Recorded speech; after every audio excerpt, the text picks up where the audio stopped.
Hello, and welcome to our telesummit and podcast series on preventing cancer.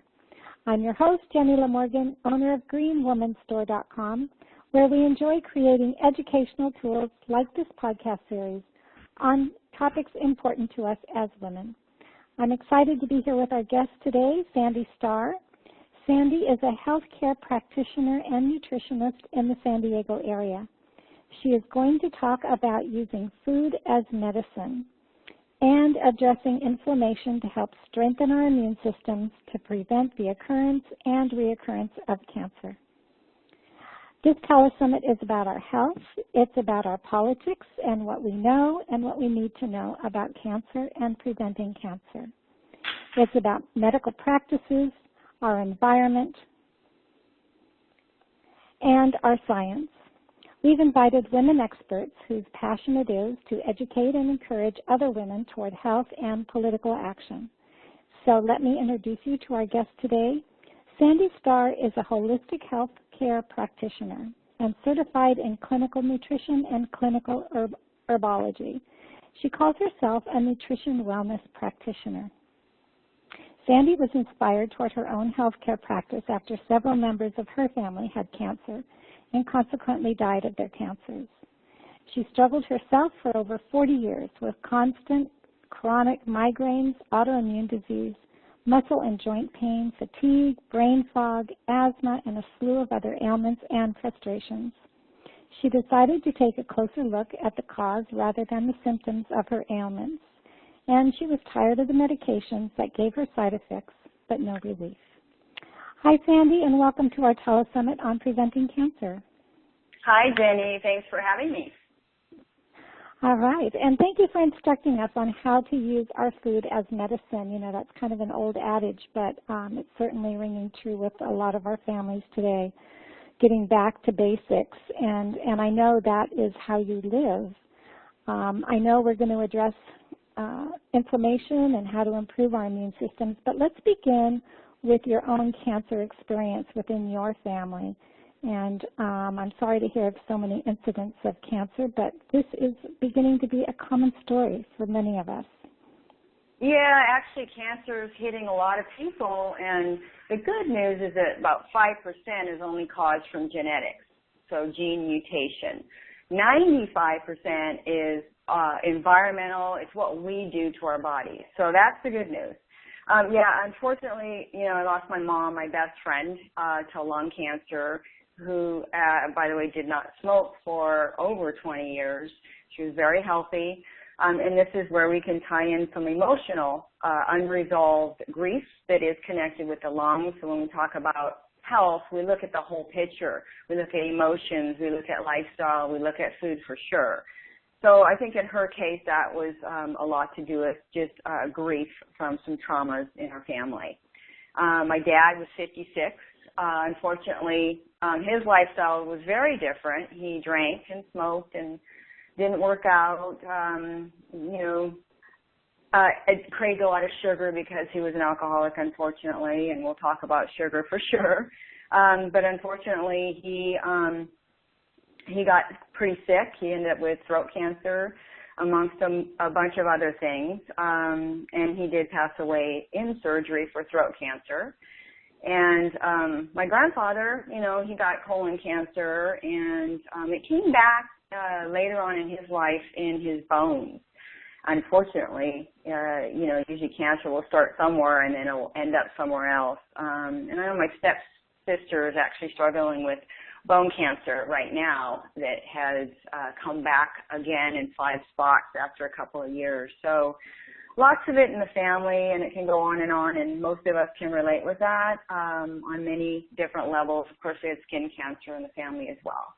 So, but again, the good news is we can do a lot with our diet and our lifestyle to kind of change the disposition of how our body reacts. Yeah. And then you yourself, you didn't have cancer, but you had severe intolerance to gluten and dairy, and you were eating foods that you thought were healthy, but that were actually having a serious impact on your health and directly causing immune system disorders. And I had the same experience. I thought I was eating healthy, but I was still having inflammation in my body until you educated me about gluten and our own food sensitivities. So let's talk about some of your experience, your own health experience. Well, I was actually born not too healthy. I had a hole in my heart, had a murmur, and I was always sick as a baby. I started getting migraines very young, severe migraines. I had a lot of, chronic constipation at a very young age.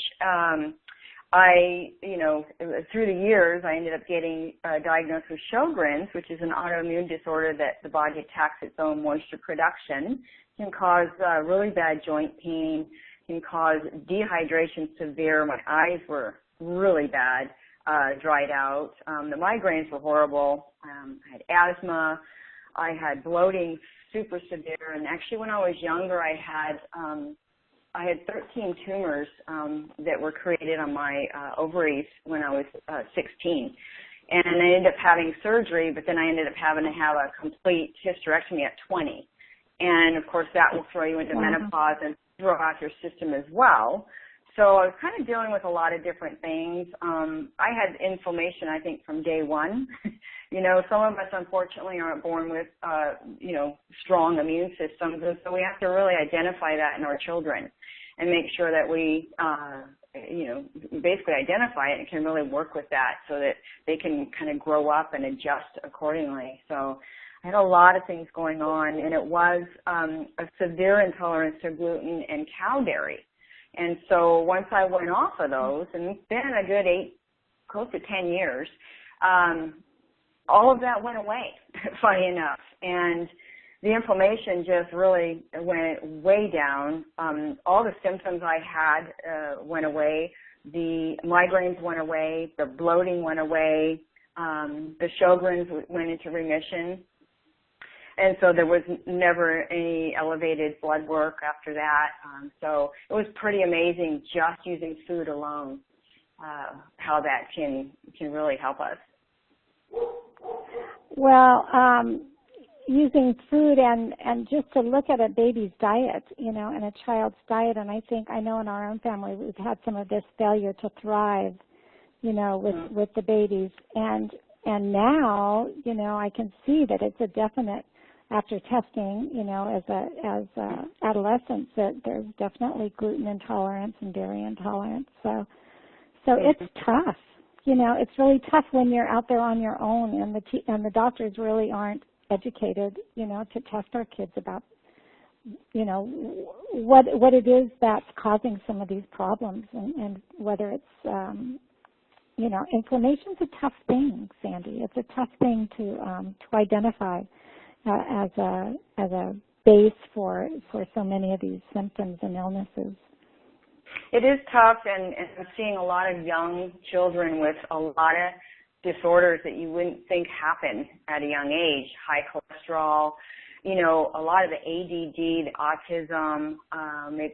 The numbers are coming down, which is kind of scary. You want them to be the opposite. A lot of just tics and things like that, just a lot of problems that these children are having. When I run panels, I can see the foods that come up that are causing this, and so it does make a huge difference in identifying it at a young age if you can. You don't have permanent damage, Right, and self-esteem issues and lack of exercise and all of those things that physical limitations, bring into our life. So let's start with talking about ways that we can actually prevent cancer in the first place and keep it from reoccurring if we've had it. What is a good place to start? Well, inflammation is actually okay if it's, temporary. It's the body's way of, identifying an injury at some level. And so inflammation happens to help fix that. The problem is when we get chronic inflammation, that's when the body starts breaking down and you get degeneration. So you get autoimmune disorders, you get, joint problems, and so on. The list kind of goes on. So the best place to start is to find out where the inflammation is coming from. What is the core issue here? Could it be food intolerance? Could it, which usually is a great place to start. Is finding out what the inflammation is coming from, and that is the core issue. The core focus. I know in my practice, and usually in any naturopath practice, alternative, we're looking at what is causing this inflammation. And because inflammation causes disorders, like 80% will cause disease. So it's finding out what's causing that inflammation and fixing that. Okay, and so what kind of tools, what is a patient going to ask for? What kind of tests, what kind of tools do you use to kind of identify the causes of the inflammation? Well, you can get, your regular blood panels. They can kind of see inflammation going on. I always look at food panels because I think that's super important to know what your body is working well with and what it's not. So if your body is intolerant, really at any level, let's say cow dairy, or let gluten, of course, most people are, it's going to become inflamed from it. And so that inflammation is going to be chronic. So the first test I always do is an IgG panel, which is a food intolerance panel. You could do the blood work, through regular MDs. People come to see me. I say, whatever labs you have, let's take a look. But I think that the IgG panel is really important to do to find out what foods are not working and causing inflammation in the body. I think that's the one step, because diet is the first thing to look at with anything. The diet's the most important thing to look at. That's what we do every day in our bodies. Environmental is super, super important too. But what we're ingesting is critical as well. And it does stem into environment, which I know we'll talk about more, making sure we're buying organic and that type of thing. So it's really all about looking at the inflammation, where it's coming from, starting with a food panel and doing some basic blood work just to make sure that the body's functioning, that the organs are okay. There's no markers on those because we have to identify all of that. So definitely looking at the food first and making sure and that, when you say I'm sorry, and when you say markers on the organs, what are you talking about? What kind of markers? Well, like if you do a CBC panel, they check the liver, they check all the organs, they check for, to make sure that you don't have an acidic body. They look at, electrolytes, things like that. And that's important because anything that's off in that area can throw off the system as well. So that's important. And that's on a CBC panel. That's your annual blood work that you get done. So there is something good about that, Yeah. So a CBC panel can tell you if your body's acidic rather than alkaline. I didn't even know that. Because I've never had a doctor even bring that issue up to me. You can see the blood panel I run is like a CBC panel, and also throws in some thyroid, T3, T4, test cholesterol. It's a basic panel, and it's, $97. It's super inexpensive for people that don't run it through the insurance. And it does have the electrolytes. It checks for those just to make sure. Because if your body's off, it's going to obviously become inflamed, and if you're dehydrated, you're going to have a problem. So, yeah, it's definitely important to look at that. Well, it's great to know there's ways of identifying, causes of the inflammation and getting down to the nitty-gritty of it. So, so inflammation is the first place to start. Can you just give us an idea of some of the diseases because we hear about inflammation being the underlying cause of so many serious chronic diseases. Can you just give us a beginner's list of what can be caused by inflammation? Well, I mean, this sounds silly, but it's just about everything. I mean, if you have joint pain, bloating, headaches, any autoimmune disorders, if you're having weight issues, like, you think you're eating great and, and you're still putting on weight, obviously it could be hormone imbalance, anything of that nature, something is thrown off the body, right? So it's gotten into some kind of chronic inflammation.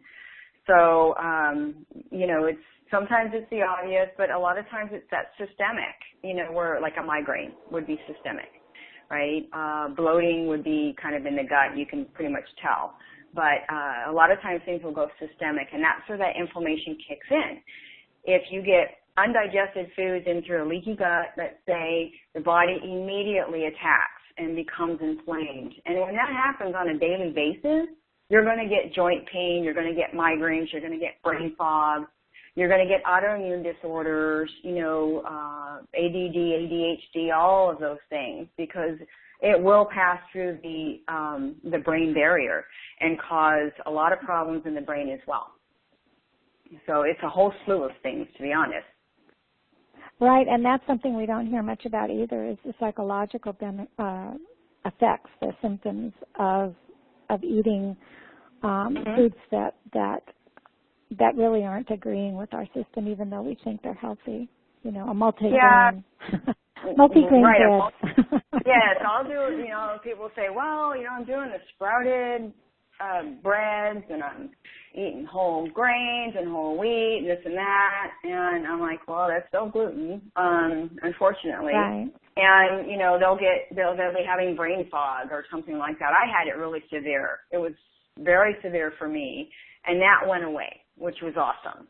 You can always tell once you get off of these toxic foods, when they get slipped into your diet somehow, like maybe in a restaurant or something, right away, because you're so in tune to your body after you clean it up. It's pretty amazing. You can be your own best monitor that way. That's so true, because I've actually had that experience in our family where we eliminated eggs, and we tested, positive for egg sensitivity, eliminated them, and then my daughter just forgot one day, and she ate the eggs, and oh my goodness, she was just miserable, and here she had gone for 40 years eating eggs and feeling poorly, but never really able to identify it until she got off of the food that she was sensitive to, and then, like you say, it slipped in, and then the effects are just so apparent. They are, so and yeah, toxic. Yeah, that's quite an experience. So how can we build and strengthen our immune system so that we can really prevent cancer? Cancer sneaks in when our immune system is hit by different things, whether it's our diet or environment or our genetics. But what can we do to build and strengthen our immune systems? And then also talk a little bit about the role that alkalinity plays. Okay. So basically, building the immune system, you first want to identify what's causing it to be compromised in the first place. And unfortunately, the standard American diet is a pretty key element here causing all of this. So we really look at the diet, we eliminate the toxins, and that includes environmentals, it includes, sugar, all these things that are really toxic to the body. Find out what the foods are you can and cannot eat, and really look at getting back to whole foods, organic, and all of that. What happens in the immune system, and because I specialize in GI disorders and food intolerance, when I have people come see me, a lot of times they are so inflamed. They've got leaky gut. They've got bloating. They've got so many symptoms. They don't know where to start. They've been around the block a million times, and I was there, like, oh my gosh, where do I begin? Well, you have to sort of go in there and eliminate everything that's not good, and then you have to go back in and rebuild. And so the key is to look at the supplements you're lacking. So D3 most people are deficient in. Enzymes, probiotics are critical because those are the good bugs that go into the system and help. They're the army, right, that goes in there and fights off these bad toxins that come in and kills them on the spot so they don't get leached into the system. People usually are multivitamin. There's very specific supplementation protocol I put people on. It's not a huge amount of things. I don't really believe in that. I think we need to use our food more, and we can, but sometimes when we're compromised, we're lacking the nutrients we need, like the B vitamins, for example. And so for a while, we sort of bring those in, really look at foods that are healing. So there is an anti-inflammatory diet, and it's kind of like the Mediterranean type diet, a little on the paleo, but not a lot of everything. There's not one diet that fixes everything. It's all about looking at foods for you specifically that work. So what are your food intolerances? And then working within those categories. Okay, let's say almonds are not good. And I see that come up a lot, funny enough, with people. So we look at other nuts and seeds that are super healthy for protein, because that's critical. And we really start building the body up. Now, if somebody's compromised, meaning they're inflamed and they've got just soreness around their belly and they're probably loaded with candida, which is a whole other topic, but it is the dysbiosis imbalance in the gut flora, which is where the candida grows into an infection, candidiasis. And we see that a lot, too, with people with GI disorders. And so it's about cleaning all of that up, too, right? Getting rid of the sugar, getting rid of all the toxins in the body. And what happens, too, is a lot of people will get acidic through this whole process of being inflamed because the body is just imbalanced, right? So it's good to get that alkaline, kind of that midstream balance in the body so that you're not always acidic, because cancer feeds on the acid. I mean, in an acidic environment, if it becomes chronic, that's where cancer starts creeping in, or can't. I won't say it 100% it does that, but it gives it the environment that it loves to, grow. And we don't want that, right? We don't want that environment for that. So we want a good alkaline environment. And, usually in the morning you're going to be more acidic. One of the things I actually have people do is get those pH papers. You can get them at the store. We sell them here at Karmic Health. But you kind of want to test yourself. In the morning, of course, you're going to be more acidic. At night, you should be more alkaline. But it's good to kind of monitor it once in a while. Sometimes I notice when you can either pee on the strip. It's a little strip that you can pee on, or you can use it in your mouth and you check it against a little colored chart. And see where you're at, right? So I a lot of times like to use it in my mouth because I feel like it's more accurate because I drink so much water that sometimes it can change the paper's color in the wrong way. So it's good to alternate it back and forth. Again, you could get blood work and kind of see what's going on too. But those papers are like $10 and it's something just to keep in your bathroom. So again, the acidic nature is what you do not want. So some of the foods would be animal protein, can be very acidic. Cheese, meat, like red meat. Grass-fed beef isn't so bad, but it's not something you want to eat every day. Coffee is very acidic, and so things like lemon is quite the opposite. Funny enough, you'd think it'd be acidic, but it's not. It's very alkaline for the body. And so it's all about looking at an anti-inflammatory diet that really incorporates good whole foods, lots of soups for healing with vegetables, tons and tons and tons of greens are very good for alkalining. Sea vegetables are great. I put people on smoothies all the time with protein powders that are medicinal, and we add greens and flax and, really good ingredients so that you're starting the day out with a good amount of protein to get that body balanced. Because the other thing that gets thrown off is the sugar, the glycemic load and that type of thing throughout the day for people that can throw off the body as well. So it's really important to have that balanced diet, identify those foods that are good for you. And, sticking to that 90% of the time, and then when you're healed, you can have fun, 10%.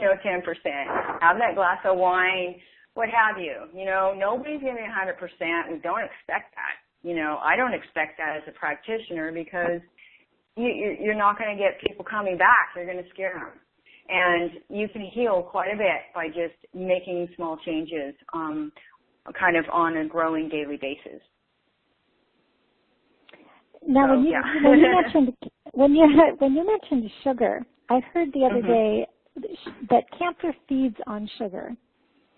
Absolutely. So, and I recently had the experience with you of going on a Candida diet, and I realized how much sugar I'm eating. You know, I'm eating fruits and vegetables, but all those fruits are sugar.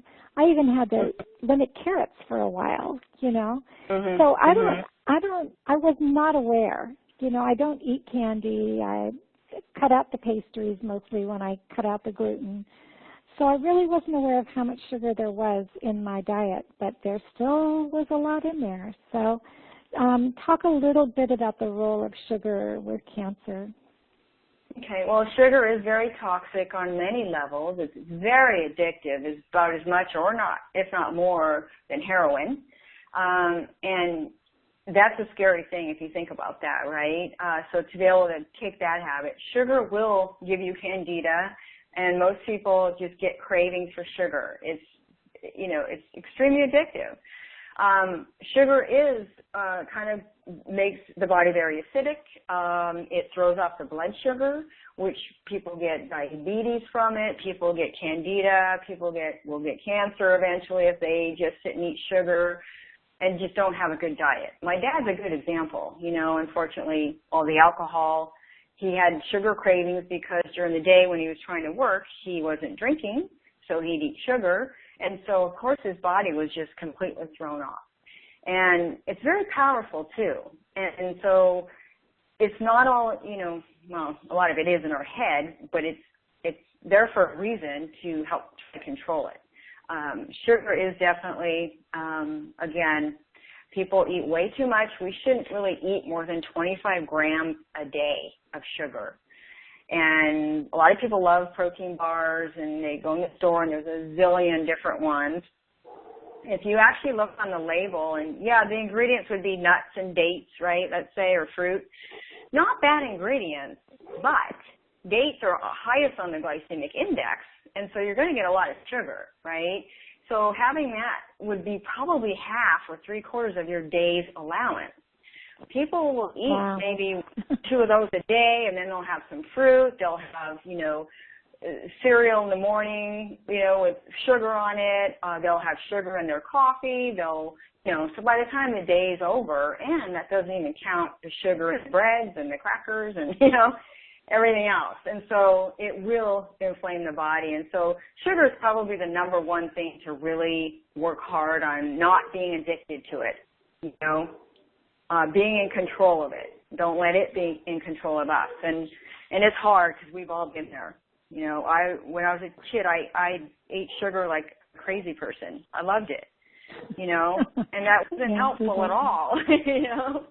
So, yes, it's very... I think I learned it from you, and that is this, to not eat fruit by itself, but rather to eat it with a piece of protein. And so I've certainly started doing that. I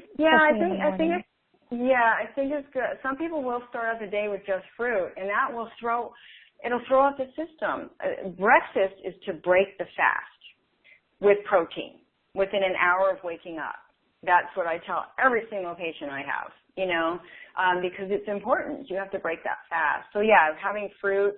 Usually if I'll say, you know, have an apple, half an apple, not even a whole apple, with some nut butter, you know, or, you know, a piece of goat cheese or something like that, you know, so you're getting a little bit of protein with it to help make that glycemic load more balanced, right? If you like raisins, eat them with some nuts, you know, make yourself a little granola blend or something like that with some nuts in it. So, yes, you're absolutely right. And the other thing, too, is a lot of people eat a bunch of fruit after dinner. And, you know, there's some people that believe that, you know, it's sitting right on top of all that acid, and it's adding to it even more. So, you know, eat fruit separate from a huge meal anyway. But, yeah, sometimes, you know, a lot of people are really sensitive, too. They'll get burning in their stomach, or they'll feel shaky because it's all that sugar. going into the bloodstream. So that burning in the stomach can be the acidic result of having fruit or sugar. Gotcha. Yes. Gotcha. All right. So let's change subjects a little bit here and talk about mammograms. Okay. And they're alternative to mammograms, and it's called thermography. And our insurance doesn't cover it, but it is an option out there. And I know, as far as mammograms go, I know that they're not used in Europe for diagnostic purposes because they just don't they don't work for diagnosing cancer preventatively. So talk to us a little bit about what thermography is and what we can test with it. Okay. Well, just to start real quick on the mammogram, they've actually had studies that have proven that getting mammograms actually trigger cancer cells. When they're squishing our boobs, it's triggering cancer cells. And if somebody has to leave the room to take a picture of you, then there's a problem. I'm very passionate about that, obviously. I work at the Stangler Center a couple of days a week, Mark Stangler, Integrative Medicine in Encinitas, and we actually have thermography there that we do. It's thermal imaging. And what it is, it's basically a camera. It's kind of like with the government where they use the infrared at night and they can actually see images of people. They're white, or red or whatever color. That's kind of the same concept, and it's absolutely safe. And you can do the entire body. I mean, we run images from the top of the head to the groin area or all the way to your feet. It can look for so many different things. There are ones that women can do as opposed to a mammogram. Just do the breast area or even the middle section. And it actually can see 7 years out. So that's actually pretty good. I get these done every year so that I can just kind of keep monitoring. I don't get mammograms anymore.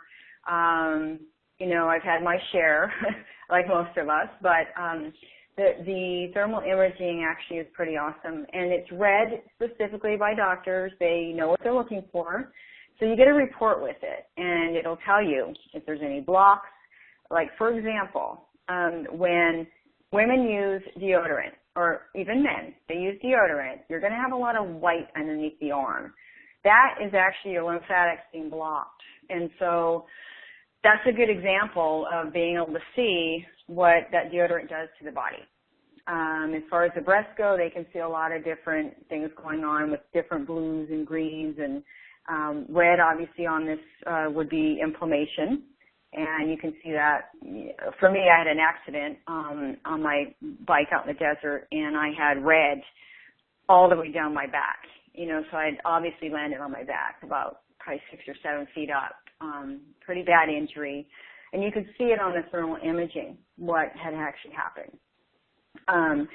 With the breast, if you're going to be doing an exam like that, they can see inflammation there as well. So I think that they're great. Some MDs, because they don't understand them, will say, yeah, I've heard about those, but there's not enough studies with those.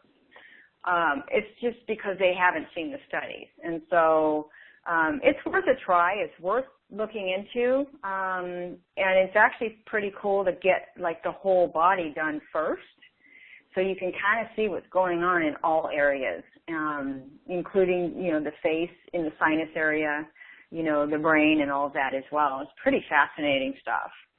And it is definitely in the alternative medicine area, where we're looking at things a little differently. And when you say that you can see 7 years out with thermography, are you talking about being able to see breast cancer or any kind of cancer tumors 7 years out before they're stage 3 or 4? Oh gosh, you can see things before they even become a problem. That's the whole point in doing these thermography scans, is that you can see where inflammation starts, and then all of a sudden it starts coming into something else, and you get it done every year. You can kind of compare, which is nice too, right? So you can see differences. I have really dense breasts, and a lot of women do, and so a mammogram doesn't even help anyway, right? So then you end up having to get these, things that come up, and then they scare you and they send you to get, the ultrasound done, right? And, because they saw something. Well, it's just because you have dense breasts. Well, the mammogram, or the thermal imaging rather, can see a lot of that, right? They can see what's going on. So yes, it actually will see something before it even happens. And if you have something, it obviously will pick it up, for sure. So if you have a breast tumor or a tumor anywhere else in your body, a thermography is going to show. Mhm. Yeah, it can show skin cancer. Okay. Absolutely. We do screening for breast disease, obviously, all different types, right? Heart disease, neuropathy, periodontal disease, so you can check the whole mouth, ruptured discs, skin cancer, stroke screening. So there's a lot of stuff you can do with the thermal imaging, which is pretty awesome. So yeah, you can definitely, it's just a whole other way to look at the body. And I think the prices that I've seen is around $250. So it's yep, it is. Mm-hmm. And I know it's not covered by insurance, but it's also not radiating your breast tissue. So no, I think that it's a healthy alternative and something to really try to budget for. Yeah, that's what the alternative is all about. You have to budget. I mean, I spend money, even being a practitioner and getting, perks, if you will, working with doctors and whatnot. I still have to pay, so it is about budgeting that out. And it is $250 for the breast and lymph. So you're also looking at your lymphatics, right? Your lymph nodes, like I talked about under the arms. So yeah, that one's $250. You can do a cranial and thyroid one for $150. So it kind of ranges. There's a women's health screen that I had mentioned earlier, what goes all the way down to the groin, which is one I get because I like to look at the whole endocrine system, right? The GI tract, liver, gallbladder is $375. So it's not bad. I mean, it's, you can actually use flex spending. I always mention that because a lot of people that have insurance, they can put away a flex spending account, a flex account, where you actually, let's say they take money out of your paycheck, every paycheck, every 2 weeks or whatever. You can do $2,000 a year, let's say. So you get a credit card and you get all the money in the first of the year, so you can budget that out through the year and get your tests done. Right, so that's one way I do it. Is I put away so much a year and I budget out what tests I want to run that year, and this would be one of them. Right, I do an IgG panel every year. Even though I pretty much know what I can and can't eat, you never know what can change. So there's certain things that are good to monitor for sure. All right, thank you for that because I'm really a pro thermography gal here. I know. So let's talk about genetic disposition to cancer. Can we change our genetics? Yes. Can we change our genetic disposition to cancer? It's not a set in stone prediction.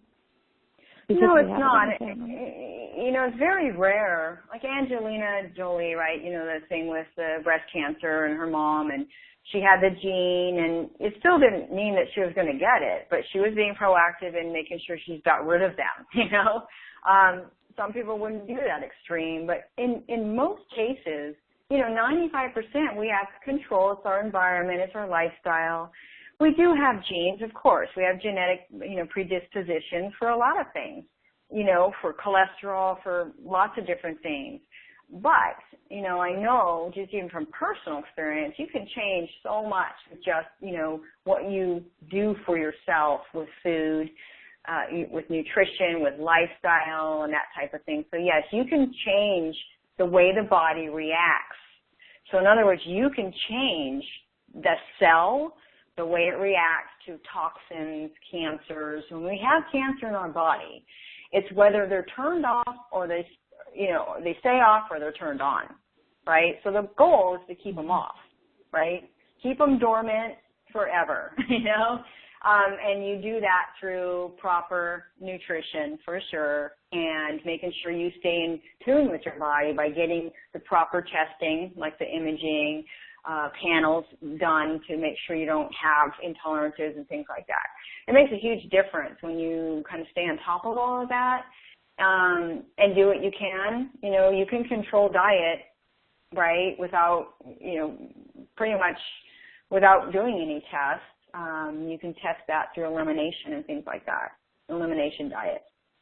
But yeah, you can definitely change that disposition for sure. Yeah. Okay, and tell us about some anti-cancer foods that we can incorporate into our lifestyles. Well, I'd have to say, you know, a plant-based diet is great. Lots of greens, salads, and vegetables. You know, you can do fruits, you know, especially low glycemic, like the berries. Apple's good, but you don't want to eat a whole lot. You don't want to listen to the FDA's pyramid. You know, it's kind of the wrong way around. You want to eat a lot of the vegetables. You want to do nuts and seeds. You do not want to be on a low-fat diet. It's critical to have fat. It will, you know, fat helps your hair grow. It helps your brain. It helps your body. It helps the hormones, how they're carried through the body. It helps the cholesterol. So there's a lot of good things about fat. It has to be good fat. So good fat would be avocados, nuts and seeds. Walnuts are great for the brain. Almonds have great calcium. So mixing and matching the nuts and seeds are fantastic. Pepitas, which is pumpkin seeds, is great for fighting candida. So it's good to have that array of the nuts and seeds. Healing soups, broths are very healing. Even bone broth is very healing. I kind of make my own with organic chicken, and there's certain techniques to make the minerals come out of the bone better. You know, those broths can be super healing on the body. A lot of vegetables, like I said. Meats aren't bad, but people eat too much. You know, you ever been to a party where people are serving steaks, like ribeye, and they're the size of your, you know, your waist? You know, it's like you probably want to eat maybe, you know, the size of the palm of your hand. That's a serving, you know, or the deck of cards or something like that. And that's where people, I think, overeat quite a bit on the actual meats. They're not bad, and we're kind of meant to eat them. Unless you're a vegetarian, and I totally respect that. But you want grass-fed, you want organic, you know, everything. Wild-caught fish. You don't want farm-raised. It's really scary what they're doing to our food. You know, you don't want GMOs, obviously, and so that's where the organic comes in. You know, you want whole foods, not packaged stuff. It's okay to have the treats here and there, but again, 80 to 90%, you're doing all these wonderful things. You're doing great, like protein smoothies. Not a smoothie where you go to Jamba Juice and it's all fruit, but more of a smoothie where you're adding greens and protein, you know, that type of thing. Juicing is great if you're doing it with the greens. You do add like an orange, a lemon, you know, ginger, beets, you know, there's all kinds of concoctions you can do that help cleanse the body. So it's kind of doing sort of a daily detox by doing that. You know, you're eating the greens and whatnot, you know, a couple servings of vegetables with your dinner and your lunch, right? A salad and some broccoli or asparagus or something. And you're actually detoxing the body. You know, that's a great way to do it on a daily basis. The other thing I always have people incorporate is the herbs and spices. You know, lots of anti-inflammatory herbs and spices. I mean, it's amazing. Rosemary, you know, you got your turmeric, you've got, you know, all kinds of different herbs and spices, you know, cinnamon to balance blood sugar. So the more we incorporate, you know, ginger, onion for antifungal. So there's I mean, you can do so much with just food. It is our medicine, or it's our poison. We get to choose, right? So definitely a lot of greens and good quality protein. You know, flax, chia seeds, things like that is probably the most important. The other thing I want to mention is a good water. And drink half your body weight in ounces a day. of water, of good, clean water. If you're local to Carlsbad or San Diego, the Carlsbad Mineral Spa is amazing water. It comes from the well. It's alkaline naturally. You don't have to have a machine to change it.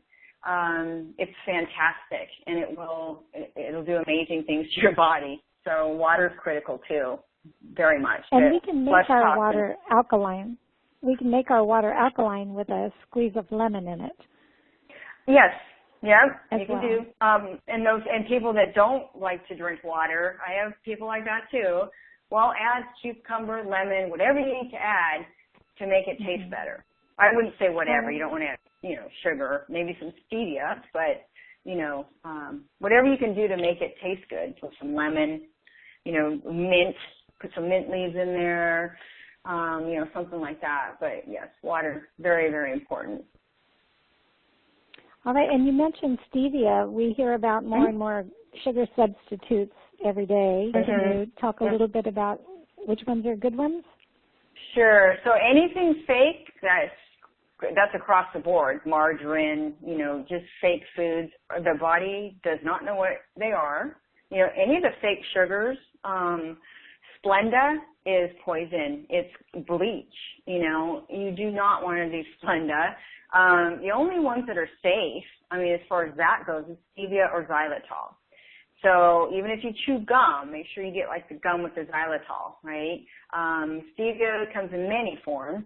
But one of the things to be careful is when you're buying stevia products that you look at the label, because I've seen them blended with Splenda and other things. So be careful there. You've got your natural sugars like your honey, maple syrup. Coconut sugar is low glycemic. It's actually not bad at all. But again, all of that in moderation, right? But the sugar substitutes, the pink and blue packets are rat poison. That's how they originated. And so we don't want to do that. In fact, when people drink Diet Cokes, which we don't want to be drinking soda anyway for many reasons, but they'll drink a diet soda thinking that, well, it's diet, so I'm not going to gain weight. Well, it's actually the opposite in the body. Because when the body doesn't know what to do with something, it stores it in your fat cells, right? So those bad fats that layer in your body become even more toxic, and they leach into your system, and that's where you get a lot of the chronic problems. So we kind of coming all the way back to sugar again. But any fake food you don't want. You're better off eating real butter, real organic butter, than you are margarine any day of the week. For those that can't do dairy, ghee butter, it's G-H-E-E, ghee butter is a clarified butter. And the only thing left is the fat, right? So the protein, which is casein in dairy, is gone. And so a lot of people and I do myself, I'll use ghee butter. I don't really even use that much. I'll use olive oil or coconut oil probably 99% of the time. But some people like that butter flavor. So all right, and let's talk about safe cooking oils. Which ones are safe to cook with and which ones are not? Okay, so the way I look at it is, think about olive oil. It's good for sautéing. It's sort of a Mediterranean oil. It's good in salad dressings, of course, but you don't really want to heat it high heat. Coconut, you can. Coconut, for sure. Grapeseed oil, you can. Avocado oil, you can heat at high temperatures. Those are probably the three to use, and they're all healthy oils. Coconut oil, I think there's so many different uses for it, and it's so healthy. Even though, they say, well, it's not really the greatest fat. It is. It's a medium chain fatty acid, so it converts to energy in the body. So coconut's good. It's, people that have candida, coconut's fantastic. Of course, when you have candida, any of the fats are good, because it's not sugar. So that's a good thing. But yeah, I'll do baking with coconut oil, or I'll bake with grapeseed, which is very neutral, so it doesn't take away any other flavors or add any flavor, if you will. So if you're making something that you kind of want to keep the flavors of the actual ingredients, then grapeseed oil is not a bad thing to use. And Sandi is an amazing baker, let me tell you. Every time I go over there, she sends me home with the most tastiest treats, and I know they're good for me. So All right, let's talk about gluten. And what is it, and how has it changed? And we hear a lot about gluten-free diets these days. And tell us why gluten sensitivity or sensitivity to wheat is affecting so many people these days. Why are we hearing so much more about it? Sure. So basically in 1943, I believe it was, they hybridized the plant. They decided to kind of create their own wheat plant to mass produce. It was funded by the big boys, right? So all the money went into it. They actually started this in Mexico. Well, what happened was that the hybridization didn't work so well. And so after they messed around with the plants for a while, the plants became different. The DNA changed. They became dwarf. So instead of 3.5 feet tall, they're 18 inches tall. They're top heavy. They've messed with the DNA structure so much, it's not of God. I always say that. If God didn't put it here, we don't know what to do with it in our body. And so that's the problem with the gluten. Well, what's happened with the actual protein, which we call gliadin, is the protein in the gluten, which the proteins are what our bodies react to, right, except for maybe lactose in dairy. But the gliadin, which is the protein, is 500 times stronger now. And so think of a pencil. Well, the tip of the eraser used to be the gluten, right, the gliadin. Now it's the actual size of the pencil. And so the body's like, oh my gosh, how do I digest this all at once? And so it stores in the fat cells. And again, we get that inflammation going on. And so the plant's completely changed. We've found now, which is nice, when I started getting into this role I do now, with the gluten and all of that, there wasn't a lot of studies. We just knew it wasn't good. Well, now, the New England Journal of Medicine, which is a very respected publication, had 55 neurological disorders related to gluten intolerance and over 100 diseases, and disorders related to gluten intolerance. And we're finding more and more of what it's doing. It's not the same plant. Maybe 200 years ago, maybe it didn't hurt anybody, but it was a regular wheat plant. It wasn't messed with. And, you get into the GMOs and you start looking at what they're doing to the salmon, injecting it with eel DNA, and you start looking at what they're doing with everything, injecting it with foreign DNAs, you're messing with nature. And that's not a good thing. That's a scary thing. And our bodies will react to it. Definitely. And that's what happens to gluten. So 1 out of 5 people have an intolerance to gluten. And those other people, the ones that really don't seem to have a problem, eventually will, especially if they eat it all the time. You eat, a piece of bread for breakfast, or a sandwich for lunch, you have a few crackers, few things here and there with gluten, and it's in everything. It is like, 2,500 times in a day. So it's very inflammatory for the body. And people will go off it just to lose weight, because they notice when they stop eating it, they not only feel better, but they've dropped that extra weight because those fat cells that were holding everything are starting to release and flush. And so there's a lot of benefits to going gluten-free. Health is the key one, obviously. So it's, you don't have to have celiac, or a severe gluten intolerance to benefit from not eating it. And there's a lot of other options for sure. So there's something that you said, Sandi, that I have not wrapped my head around before. You said that fake foods, and that includes wheat since the 1950s. It includes GMO foods. It includes margarines and sugar substitutes. But you're saying fake foods, our body stores them in our fat cells because our body doesn't recognize what they are, that they're actually something that we can absorb. That's correct. Can you just explain that again? Sure. So, what happens, too, is if your body can't process something, your liver will get inflamed. People get fatty liver. It's non-alcoholic fatty liver. Well, that's because their body's inflamed. The liver's like, oh, my God, what are you putting in here? What are you doing to me? What do I do with this? Okay, I'm trying to filter it. then it goes through the gallbladder, it's trying to process through the GI tract, and then it, just goes crazy. Well, it does store in the fat cells. It stays in the body because it can't process through the regular protocol. And so our fat cells hold toxins, the bad fat, right? It holds toxins, and that's what causes all these disorders. They're carrying a load of toxins is what they're doing, and the key is to get those flushed out. So the more fake food you eat, the more you're going to get, right? The more you're going to tax on the liver and the organs to try to process, and they can only do so much. So it becomes a chronic problem is what it becomes. And the fat cells, they do hold on because there's nowhere else for it to go. And is there any connection between these fat cells becoming carcinogenic? Is that where tumors begin? Do you know?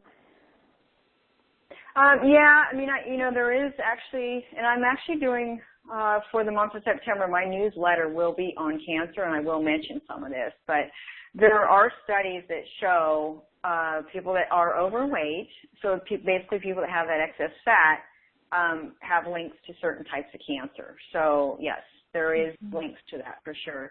Cancer links to anything negative. So if you think about that, you think about not being at an optimal weight, whatever that is. It doesn't mean we all need to be a size 2 or 4 or whatever. It just means we have to be healthy. It's being healthy in the bone structure we have and whatnot, right?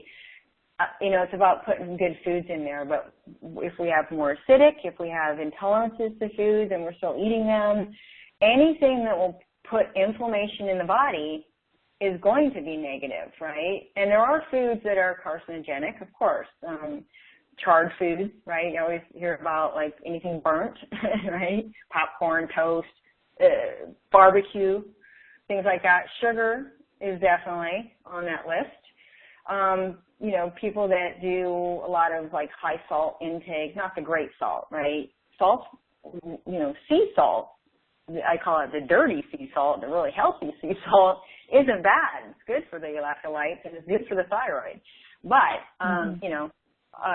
the bad sugar that you find in restaurants, the sugar too, of course. I think I got the sugar on my mind. But the salt, you find in a restaurant, and if you get away from salt too, by the way, you go out to eat, you have something in a restaurant, and you can taste that salt like nobody's business. It's crazy how much they use in a restaurant. Sodas, very carcinogenic. Trans fats, right? Anything fried, basically. Artificial sweeteners, we talked about that. Very carcinogenic. Excessive alcohol. Basically it's okay to have a glass of wine or a drink. Women, 1 drink, men 2. And after that, it becomes toxic. And so that's when your liver starts getting a little stressed and we can't process it as well.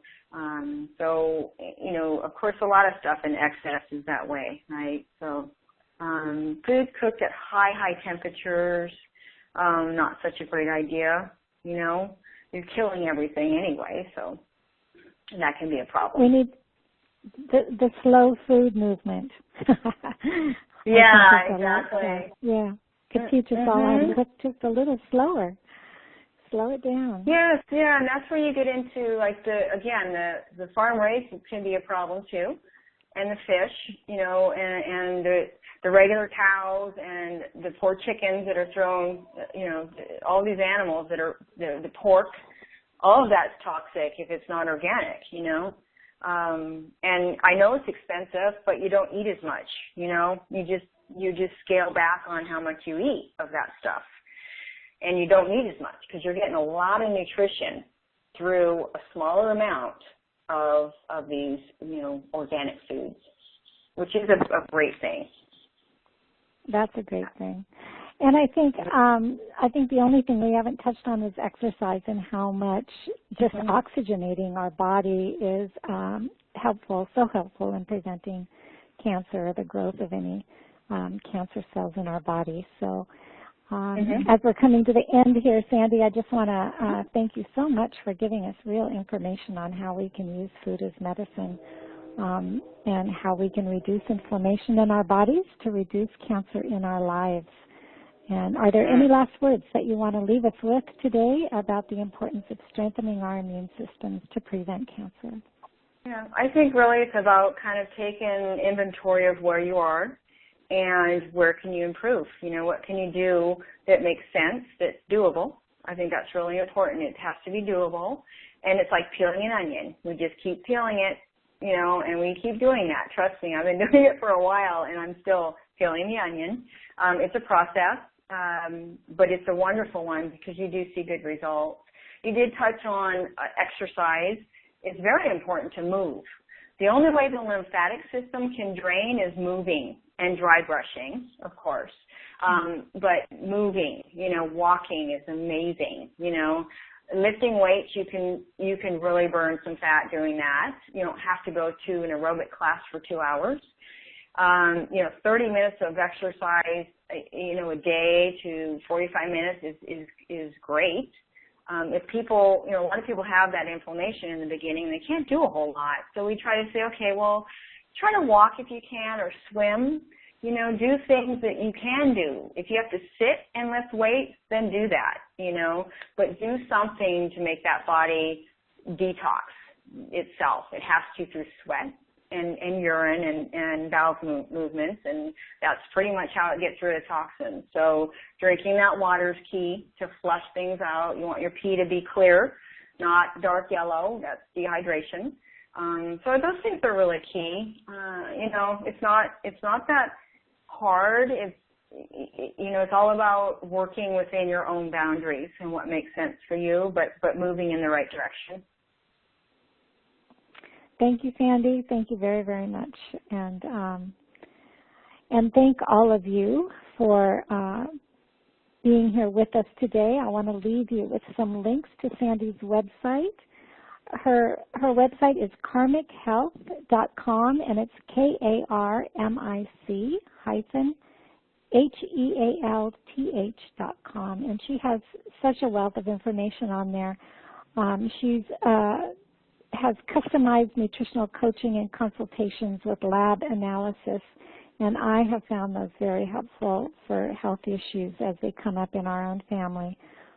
She has links to common diseases, including cancer, inflammation, food allergies, and sensitivities.